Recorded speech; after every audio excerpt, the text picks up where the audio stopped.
I've been trying to do it right. I've been living a lonely life. Hey everyone, I used to do this a couple years ago. It was called From the Classroom to the Kitchen Table, and we would use this to kind of talk between us. It died off as many of you have to experience on a weekly basis into a torturous email. And it just became, with my kids and the crazier they got as we grew up, the background back there would have been 10 kinds of crazy. So, in fact, I'm shooting this portion of the video before anyone's up right now so that there can be a little bit of calmness. So, if you see some chaos start to erupt back there, it means that it's time for me to transition from teacher to dad. And in fact, that this video will probably just be ended immediately, and I'll have to disappear into a bedroom. But I wanted to reach out and say what maybe words wouldn't do effectively, so I thought this right here would help that. I have a couple of things I just want to kind of chat with you about. I know things since last Thursday afternoon have changed drastically in terms of the way school takes place. And honestly, as we watch the world around us, a lot of things are taking place. So the first thing that I want to kind of make sure that you guys are all kind of understanding that, and I'm speaking right now on behalf of our entire fifth grade team. We're going to hold communication to the highest priority. We want to make sure that you have the ability to connect with us. Many of you, through our phone calls that we made yesterday, already have cell phones or cell phone numbers. I'll admit, initially I was a little bit taken back when I was asked to call from my cell phone, just more of a privacy issue. I was and a lot of you all didn't answer the phone when I would call. And I'm like you, if I see a number I didn't know, I don't answer it. Leave a message, and if I figure out who you are, I'll call. But the more I began to process it, I kind of thought, we're in uncharted waters, and you're going to hear me use that term a lot. And uncharted waters call for sacrifice to be able to serve the population we're trying to serve, and that's what we're trying to do. So I'm freely giving my cell phone out. Now, I'm not going to give it on this video because it'll go to YouTube as where I'll house it, and other people may stumble across it, which I doubt they will, but then I may find out I've got a long lost cousin who lives in a third world country who's got $21 million if I'll simply send them all my personal information. And I'm probably the kind of guy that might do that, just taking a chance that I can get $21 million. And then my credit's ruined and lots of fake credit cards and so forth. But if you need my cell phone or any of your content room or your homeroom teacher's cell phones, just shoot us an email. We'll get you the contact information. But again, most folks got it yesterday. I would encourage you to store that and use that as the best way to get a hold of us, or email. Both of them really. If you email me, it goes straight to my phone. But just know that you're going to hear from us at the beginning of every week, which will be typically a Sunday night. Tonight it's Tuesday because our week is technically Wednesday to Friday. But then you'll hear from me again on Sunday and the following Sunday night, just before we get the week started, just checking in, making sure we're good. Then we're going to follow up at the end of the week, and we will do more of a personal call to each of you just to kind of check on, hey, how's the week been? Is there anything we can do? So Sunday night, you're going to hear from us, and then again on Thursday, Friday. In between there, feel free to reach out to us. We are going to instigate or initiate, should I say, the conversations on Sunday and then at the end of the week. That's our goal. Now, with that being said, we have attached a Google form, kind of a survey. If you would take that, that would be very helpful just to let us know when would you like us to call you and how, and what would you like. Now, because of your child's age, we really only need to talk to you. If your child's there and wants to talk to us, absolutely, but we need your phone number. Please don't enter your child's phone number should they have a phone. I don't need to be calling a student. We can talk to a student if you're there with them. So, and we'll talk a little bit more about that as this goes. But please only enter your information. But one of the things that I noticed yesterday that was happening is that I was calling a lot of folks, and understandably, you're at work. So you might, on the survey, indicate, hey, can you give us a call after this time? And just be specific so that we catch you when it's convenient for you, not for us. So again, we're trying to sacrifice and make this work as best we can.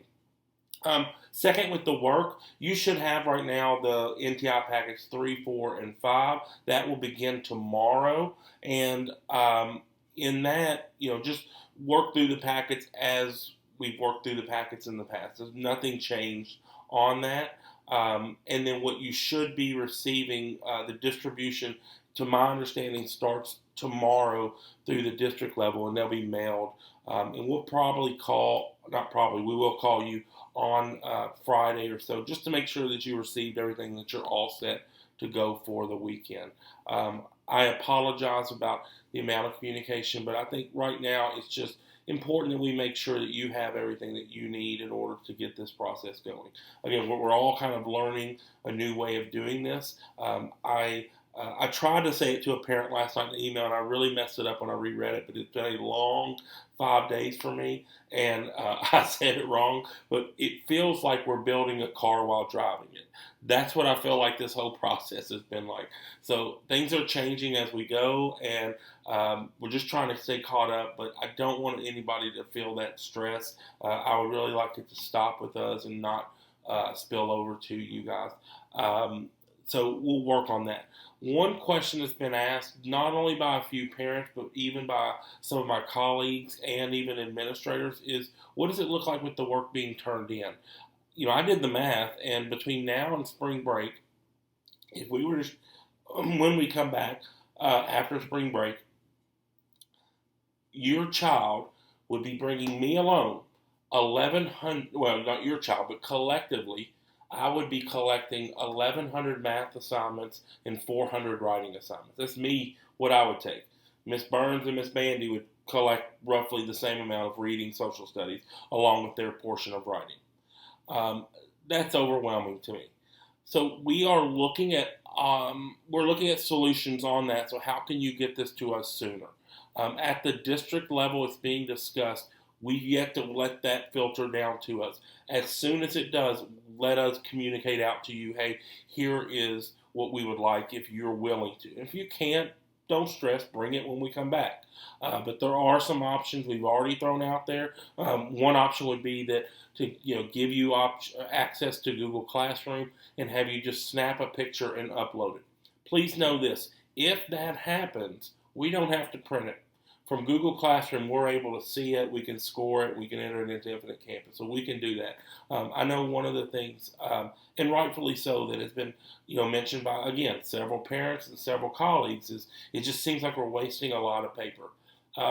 Once again, we're in uncharted waters, and not to speak poorly of any type of attempt to minimize the paper and natural resources and so forth. I'm not trying to get into that, but there's a bit of collateral damage, is what I would say, in our efforts to establish some type of education moving forward. I think the paper just might be it with some of us. It seems overwhelming. When I looked at the size of all the packets, and I have 3 children. Oh goodness, I have 4 children, including one. Having one in preschool, I have 4 that are going to have. Now, my daughter, who's a junior, will have it on a computer, so that won't be. But, my boys are all at Woodlawn, so we're kind of in that boat where we're going to have what seems like 500 plus pages. It's going to be a lot. It's going to be a lot to keep up with, and I would encourage you, if you have good ideas, please share them upwards.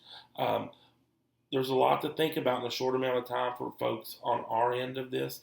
And your suggestions may be just what we need. So I think I've noticed on social media there's this Together We Can movement, and I think that's how we're going to have to handle this. So please feel free to speak into it. Next, I would encourage you,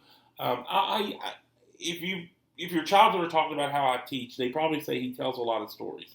And I do, and a lot of the stories aren't about the stories themselves, but about lessons from the stories.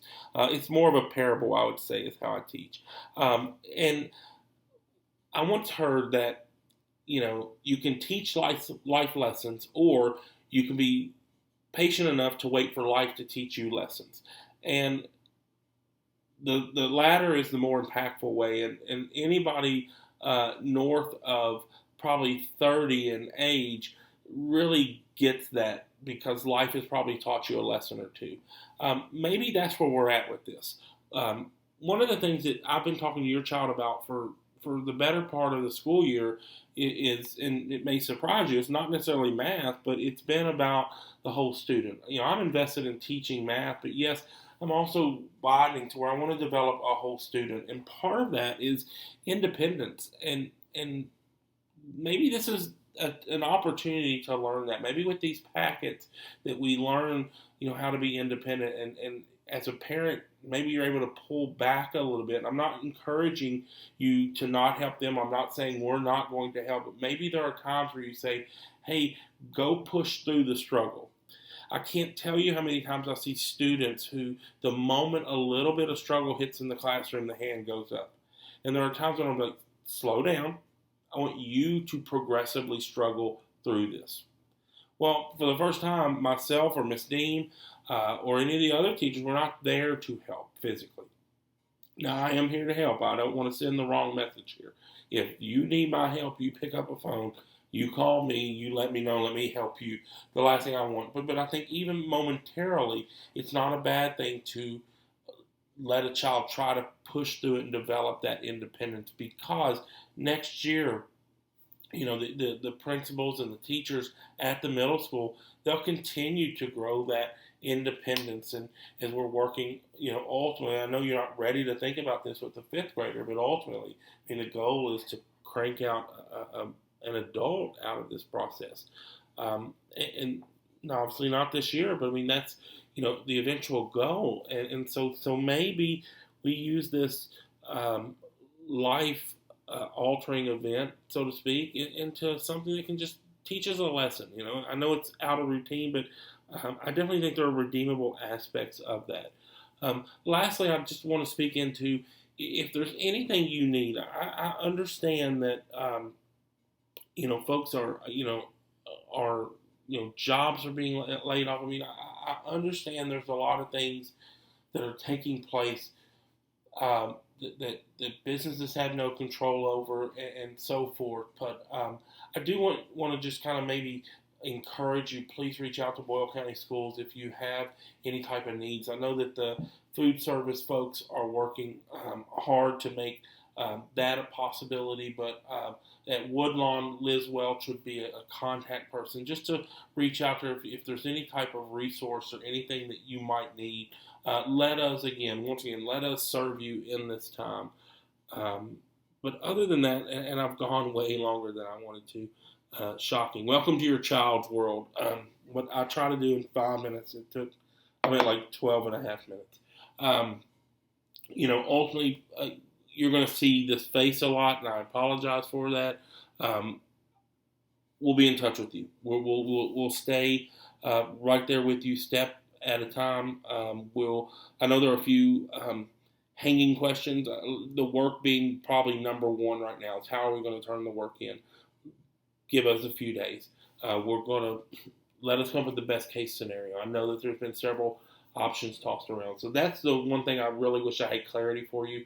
But for right now, let's just kind of stay in our lane. Let's get these first 3 NTI packets together. When I touch base with you at the end of the week or maybe on Sunday, hopefully I'll have more information for you. So that's all I have. But I appreciate your time. If you need anything, please respond to the email, or if you already have my cell phone, please just give me a call. Know that between 8 and 11 and 1 and 4, that'll be my quickest response times. But to be honest with you, you can call me whenever. Just probably, if you'll shut it down after about 9, that would be great, because I'm trying to wrestle a bunch of kids down to bed at that point. So I appreciate everybody's effort in this. It's going to take a community. It's going to take a family. And again, together we can do this. So thanks.